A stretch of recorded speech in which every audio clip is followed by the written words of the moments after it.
Radhe Radhe! Hi friends, அனைவருக்கும் வணக்கம். எல்லாரும் எப்படி இருக்கீங்க ஃப்ரெண்ட்ஸ்? நல்லா இருக்கீங்களா?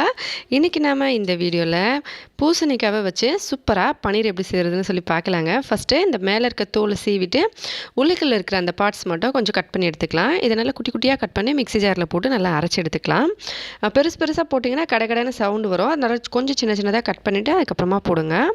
இல்லை ஒருத்தர் என்ன பண்ணுவாங்க, சாஃப்டாக தானே இருக்குது அப்படியே போடலான்னு போட்டாமல் நமக்கு வந்து அது ஃபஸ்ட்டு பெருசாக இருக்குது இல்லைங்களா, அதை உடைக்கிறதுக்கு கொஞ்சம் சவுண்ட் வரும். அதனால் கொஞ்சம் குட்டி குட்டியாக கட் பண்ணி போட்டுவிட்டோம்னா இந்த மாதிரி நல்லா அரைச்சி எடுத்துக்கணும்.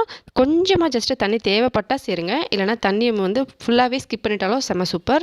இதில் 2 ஸ்பூன் அளவுக்கு அரிசி மாவு சேர்த்து இதை நல்லா மிக்ஸ் பண்ணிடலாம். அரிசி மாவு 2 ஸ்பூன் சேர்த்த அப்புறமா இதில் 1 ஸ்பூன் அளவுக்கு பால் பவுடர் சேர்க்கலாம். பால் பவுடர் எதுக்காக அப்படின்னு பார்த்தீங்கன்னா, பால் பவுடர் சேர்க்கறதுனால நமக்கு அந்த பன்னீரோட ஃப்ளேவர் வந்து நமக்கு கிடைக்கும். அதனால் 1 ஸ்பூன் அளவுக்கு பால் பவுடர் சேர்த்துக்கோங்க. ஒருவேளை உங்ககிட்ட பால் பவுடர் இல்லைன்னா 1 ஸ்பூன் தயிர் சேர்த்துக்கோங்க. தயிர் இல்லைன்னா ஏடல், இது 3த்துலேருந்து ஏதாவது ஒன்று வந்து சேர்த்துக்கோங்க. இப்போ நல்லா இந்த மாதிரி கன்சிஸ்டன்சிக்கு வந்த அப்புறமா நம்ம ஒரு பாத்திரத்தில் ஏற்கனவே நான் எண்ணெய் தடவி வச்சுருக்கேன். இந்த மாதிரி ஒரு தட்டில் இதில் நம்ம ஏற்கனவே இந்த மாதிரி மிக்ஸ் பண்ணி வச்சுருக்க இந்த மிக்ஸிங்கை இதுக்குள்ளே போட்டுக்கலாம். நமக்கு வந்து அந்த கன்சிஸ்டன்சியை வந்து கரெக்டாக வந்து லெவலுக்கு கொண்டு வரதுக்காக தான் நம்ம அரிசி மாவு சேர்க்குறோம். அதனால் ஒருவேளை நீங்கள் நிறைய தண்ணி சேர்த்துட்டிங்கன்னா இன்னும் கொஞ்சம் அரிசி மாவை சேர்த்துக்கோங்க. நான் வந்து சுத்தமாக தண்ணியே சேர்க்கலை. நான் தேவைப்பட்டால் வந்து கொஞ்சமாக நம்ம குட்டி குட்டியாக கட் பண்ணி போட்டு அரைச்சோம்னா தண்ணி தேவைப்படாது. ஒருவேளை தேவைப்பட்டால் ஜஸ்ட் ஒரு 2-3 ஸ்பூன் அளவுக்கு சேர்த்து நீங்கள் அரைச்சிக்கலாம். இப்போ ஒரு தட்டில் இந்த மாதிரி வச்சுட்டு நீங்கள் காலையில் இட்லி செய்யும்போது அதில் ஒரு பிளேட்டில் நீங்கள் இந்த மாதிரி வச்சு வேக வச்சிடலாம். இங்கே வந்து ஒடிசால அந்த அளவுக்கு இட்லியெல்லாம் மோஸ்ட்லி செய்ய மாட்டோம். நான் வந்து ஒரு கடாயில் தண்ணி ஜஸ்ட் லைட்டாக கீழே ஊற்றிட்டு அதுக்கு மேலே ஒரு ஸ்டாண்டு வச்சு அதுக்குள்ளே இதை வச்சு நான் வேக வச்சு எடுத்துக்கிறேன். ஒரு வேளை உங்கள்கிட்ட ஸ்டாண்ட் இல்லைன்னா ஏதாவது ஒரு கிண்ணம் ஒன்று வச்சுருங்க. அந்த கிண்ணத்தை கவுத்து மாதிரி வச்சுட்டு அதுக்கு மேலே இந்த மாதிரி வச்சு அது மேலே மூடி போட்டு வேக விடுங்க. கரெக்டாக 15 நிமிஷம் லாஸ்ட்டு சிம்மில் வச்சு வேக விடுங்க.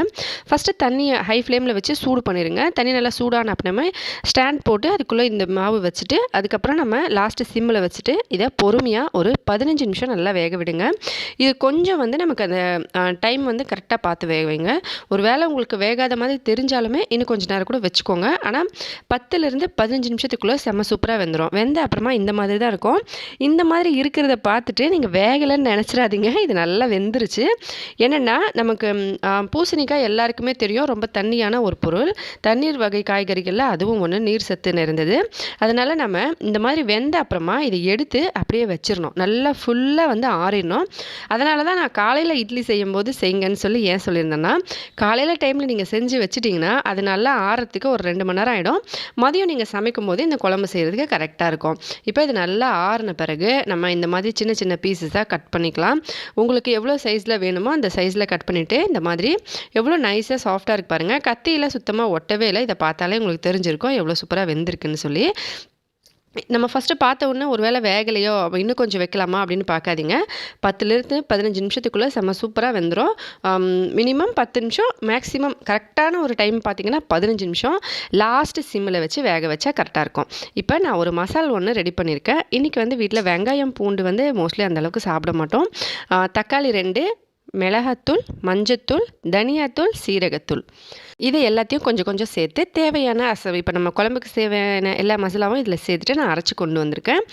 வெங்காயம் பூண்டு போடாமல் செய்கிறதுனால நான் இந்த மாதிரி மோஸ்ட்லி வந்து தக்காளியோடு சேர்த்து எல்லா மசாலாவையும் அரைச்சிருவேன். இப்போ அடுப்பு மேலே ஒரு கடாயை வச்சு எண்ணெய் நல்லா சூடு பண்ணிக்கலாம். நான் எண்ணெய் ஊற்றும் போதே பார்த்தீங்கன்னா எல்லா பக்கமும் படுற மாதிரி தான் ஊற்றிருப்பேன். நீங்கள் பார்த்தீங்கன்னா தெரியும்.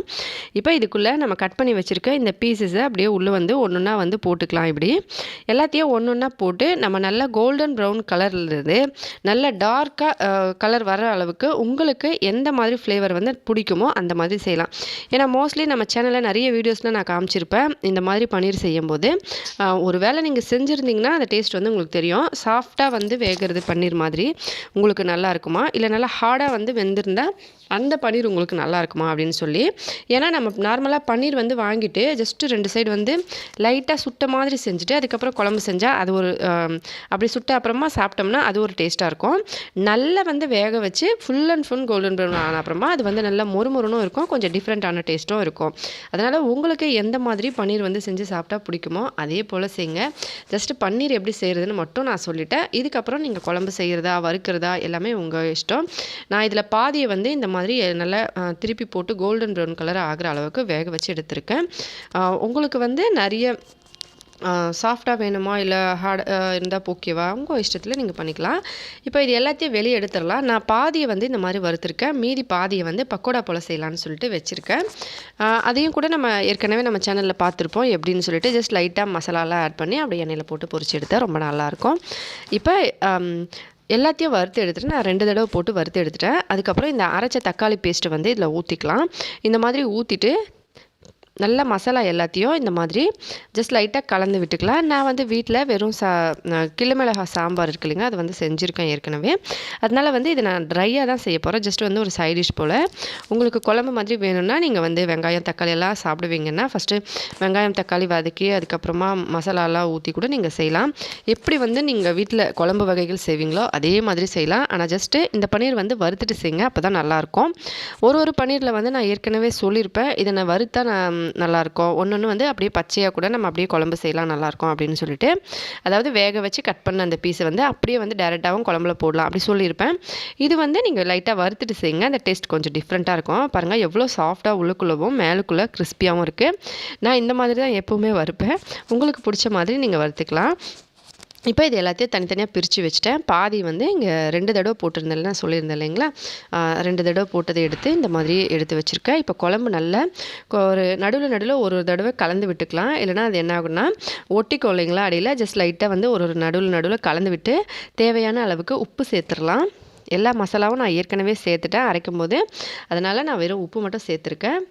நீங்கள் ஒரு வேளை மசாலா வந்து ஃபஸ்ட்டு சேர்க்க மாட்டிங்கன்னா தக்காளி வதங்கின அப்புறம் சேர்ப்பீங்க, அந்த பழக்கம் இருக்குன்னா நீங்கள் தக்காளி வதங்கின அப்புறமாவும் மசாலா வந்து சேர்த்துக்கலாம். உங்கள் விருப்பம் போல் நீங்கள் செய்யலாம். நான் வந்து வெங்காயம் பூண்டு சேர்க்காத நாட்களில் மோஸ்ட்லி இந்த மாதிரி தான் சமைப்பேன். இப்போ இது நல்லா ஜஸ்ட் லைட்டாக வந்து வதங்கி அந்த எண்ணெய் ஃபுல்லாக பிரிஞ்சு மேலே வந்த அப்புறமா இதில் நான் தேவையான அளவுக்கு தண்ணி ஊற்றுறேன். உங்களுக்கு ட்ரையாக இல்லை குழம்பு மாதிரி வேணுமா அதுக்கு ஏற்ற மாதிரி தண்ணி சேர்த்துக்கோங்க. நான் வந்து இப்போ கொஞ்சமாக தண்ணி சேர்த்துருக்கேன், ஏன்னா நான் ட்ரையாக தான் பண்ண போகிறேன். இப்போ இந்த தண்ணி கொதிக்கட்டும். ஒரு 2 நிமிஷம் வந்து நல்லா கொதிக்க விடுங்க. தண்ணி நல்லா கொதித்த அப்புறமா இந்த மாதிரி இதில் நம்ம ஏற்கனவே வறுத்து வச்சுருக்க இதெல்லாம் போட்டு லைட்டாக ஒரு கலந்து இதுக்கு மேலே வந்து தட்டு போட்டு மூடி வச்சிடலாம். கடைசியில் இறக்குறதுக்கு முன்னாடி கரம் மசாலா தூவி இறக்கணும்னா செம்ம சூப்பராக இருக்குங்க. இந்த பன்னீர் சேர்த்த அப்புறமா ரொம்ப நேரம் வேக விடாதீங்க. ஜஸ்ட்டு வந்து ஒரு 2 நிமிஷத்தில் இறக்கிடுங்க, இல்லைனா அது வந்து குழஞ்ச மாதிரி ஆகிடும். இப்போ நான் ஜஸ்ட் வந்து ஒரு 2 நிமிஷம் ஹை ஃப்ளேமில் வச்சு கொதிக்க விடுறேன். அவ்வளோதான். பாருங்கள் ஃப்ரெண்ட்ஸ், எவ்வளோ சூப்பராக குழம்பு ரெடி ஆகிருக்கு. நீங்களும் ட்ரை பண்ணி பார்த்துட்டு மறக்காமல் கமெண்ட்ஸில் எப்படி இருந்ததுன்னு சொல்லுங்கள். வீடியோ பிடிச்சிருந்தால் லைக் பண்ணி ஷேர் பண்ணி சப்ஸ்கிரைப் பண்ணுங்கள். ஹெல்த்தியாக சாப்பிட்டு சந்தோஷமாக சேஃபாக பத்திரமா இருங்க. நன்றி, வணக்கம்.